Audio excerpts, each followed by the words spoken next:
ইসলামী মাহফিলের মধ্যে প্রচুর পরিমাণ লোক যায়, অংশগ্রহণ করে, কিন্তু নির্বাচনের সময় সবাই কিন্তু ভোট দেয় না। উনি এটা বোঝাতে চেয়েছিলেন এর কারণটা কি। আসলে আমি মনে করি এর কারণটা আমরাই আসলে এই জন্য দায়ী।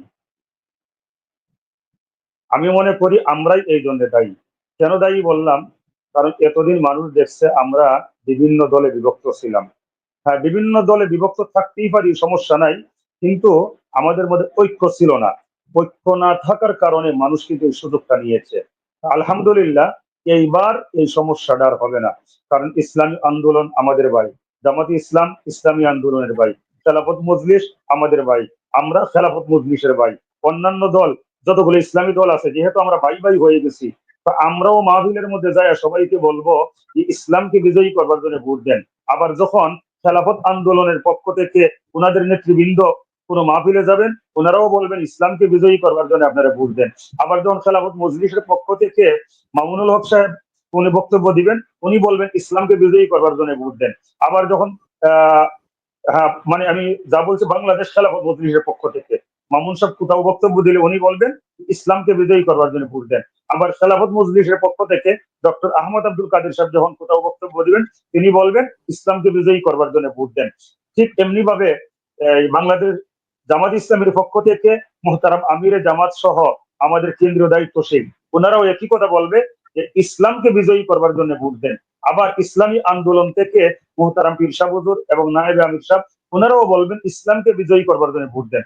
আমরা কেউ কিন্তু এখন জামাত ইসলামকে বিজয়ী করবার জন্য, ইসলামী আন্দোলনকে বিজয়ী করবার জন্য, খেলাফত মজলিসকে বিজয়ী করবার জন্য, বাংলাদেশ খেলাফত মজলিসকে বিজয়ী করবার জন্য আমরা কিন্তু এখন মানুষের কাছে ভোট চাবো না।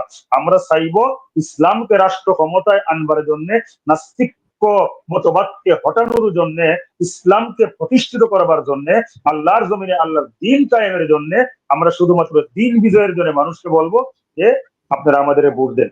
যখন আমাদের স্লোগান সবার পক্ষ থেকে, দল ভিন্ন ভিন্ন, কিন্তু প্রত্যেক নেতৃবৃন্দের পক্ষ থেকে যখন আওয়াজ একটাই আসবে যে আমরা বাংলাদেশে ইসলামকে বিজয়ী দেখতে চাই, তো আমাদের যে সমস্ত শ্রোতাবৃন্দ আছে, যারা আমাদের কথাবার্তা শুনে, ওনারা বলবে হাই হাই, সমস্ত আলেমুল আমারা, সমস্ত ইসলামী নেতৃবৃন্দ, ওনারা যেহেতু এক হয়ে গেছে, এখন ওনারা যেই দিকে আমরাও থাকবো সেই দিকে।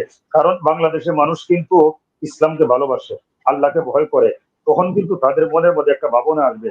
সব আলেমুল আমারা, সব ইসলামী নেতৃবৃন্দ এইবার তো ভোট চাইতেছে ইসলামকে বিজয়ী করবার জন্য। আমরা যদি এই আহ্বানে সাড়া না দেই, কিয়ামতের দিন আল্লাহর আদালতে আমরা কি জবাব দিব যদি আমাদের কারণে ইসলাম বিজয়ী না হয়? আলহামদুলিল্লাহ, আমি যেই দলগুলা বললাম, প্রত্যেক দলের বক্তারা আছে, নেতারা তো ওনাদের বক্তব্য বলবেন, আবার বক্তারা যখন যার যার মাহফিলে একই আওয়াজ তুলবেন, আলহামদুলিল্লাহ, আশা করি মানুষের যে মনের যে অবস্থাটা পরিবর্তন হয়ে যাবে এবং সবাই ইসলামকে বিজয়ী করবার জন্য সাড়া দিবে। এই ভোট আর অন্যদিকে যাবে না, গেলেও খুব সামান্য।